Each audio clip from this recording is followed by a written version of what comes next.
All right, ladies and gentlemen, it is time to ponder. Ponder what, you say? Ponder the topic in this installment of Majora T Speaks.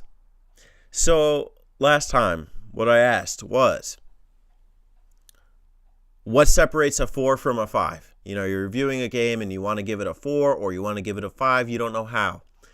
I don't remember if I gave a clear answer, but let's see what you guys said. So one of the issues I had here was that several of the comments were either posted in Majora T or Majora T Speaks, but don't worry about that. I have them both open. I'm ready to go through them. So, starting it off, the Itch Network comes in saying, a 5 is a game I think about long after I play it, and regularly. I may not necessarily always want to play it, but it's something I will always consider.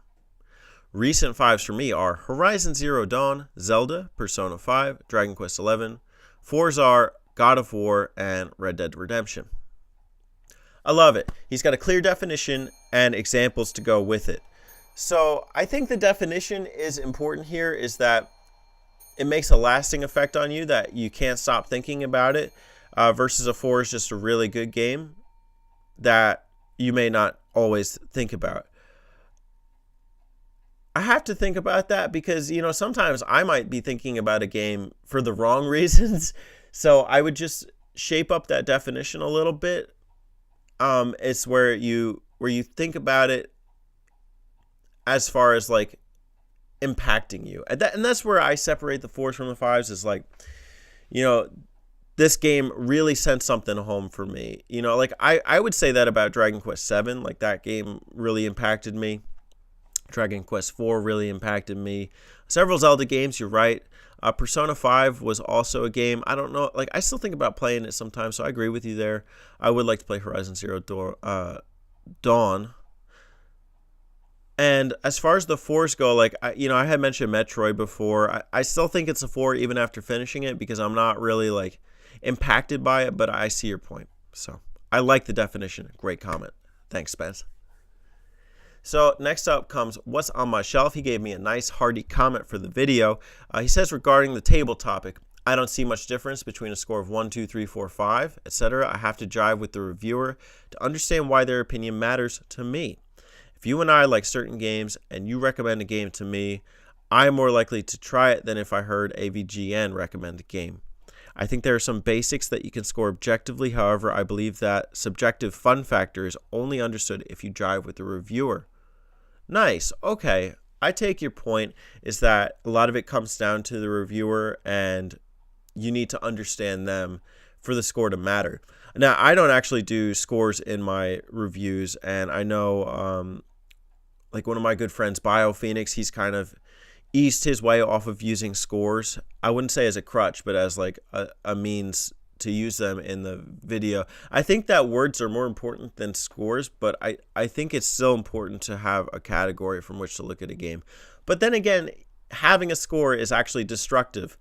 For instance, you know, I used to read the gaming magazines, the Game Informers, the Nintendo Powers, and you know, I would not look at a game if it's not getting like an 8 or higher, or maybe a 7.75. I wouldn't really consider it, because I'm only looking to have the best in my collection. And having weaned off of, you know, gaming scores and whatever, I built up a bigger collection and enjoyed games that reviewers probably have shit on. You know, maybe if I look at a review score online for Nemesis for the Game Boy, it's not going to be higher than a 3, but I still really enjoyed it. So, you know, I take your point, is that I care more about the reviewer and what they're saying than if they gave it a score, because you could give this a 3, but it's still a fun game, and I had a blast with it. Beautiful comment. I love it. Thank you. All right. As far as Naruto hype, actually, and table topics, looks like there's only one more that really addresses the query. And that's Terry309. So he said it before in the stream. He misplaced his copy of Paper Mario: The Thousand-Year Door and lost all of his data for it due to corrupted data. Since then, scalpers have sent the game skyrocketing. The sad thing is, much like me, I reached the final boss of the game but could never beat it. However, the fact that I lost all of my data was so disheartening that I never went back. That and the fact that I lost the game itself is a shame because it's a really fun GameCube gem. Yeah, man, that's tragic. It's actually not the first time I've lost save data. I've lost it for Final Fantasy IX, which is a game I was really enjoying, and then I did not want to put 10 more hours back into it. Eventually I will, but let's keep going. I tend to give a game an excellent rating for ticking all of the boxes, an exceptional rating for going above and beyond. I also give games a satisfactory, good, great rating if I find them enjoyable, even though they have some notable flaws. Don't tick every single box. Then there's mediocre, bad, and just awful. I don't think I've ever given an awful rating for a game, because if a game is awful, I would never review it. Okay. With all that in mind, it's difficult to say what I consider a 4 or 5 and what I consider a 5 out of 5. I suppose games with excellent or higher, I would give a 5 out of 5, and games with good or higher, a 4 out of 5. Satisfactory, a 3, mediocre, 2, bad or awful would be a 1. See, I like that, though, is that you have boxes that the games meet.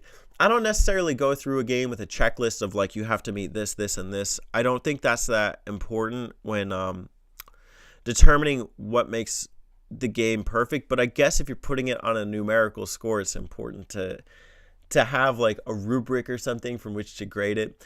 I don't do that because I don't think that's, so important when enjoying a gaming experience, and I don't want to have to think like that when playing a game.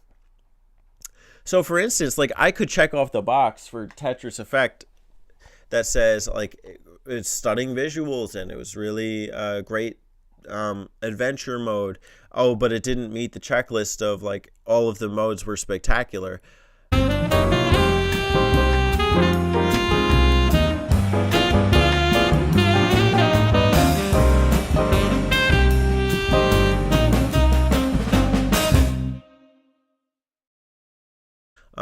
I don't think there's, like, a cut in stone answer for it. There can be if you are, like, a game reviewer, but if you are just someone who likes to enjoy games, maybe it's not even important to have, a grading system of, like, 1 to 5. Maybe it's just important to, like, just talk about them and just enjoy them for what they are, regardless of the scores.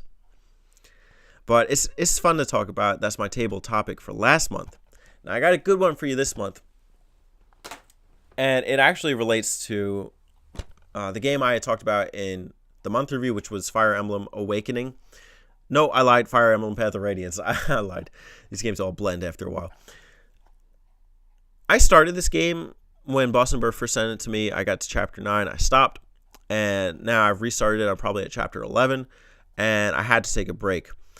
My question for you is, when you take a break from a long game, whether it's like a RPG or an adventure game or action game, is it better to restart it, or is it better to just keep playing from, like, the halfway point? This is not the first game I've done that to. I've started a lot of games and then put them down for whatever reason, if it's boredom, if it's tiredness, if I just want to set up a new console. I do it a lot.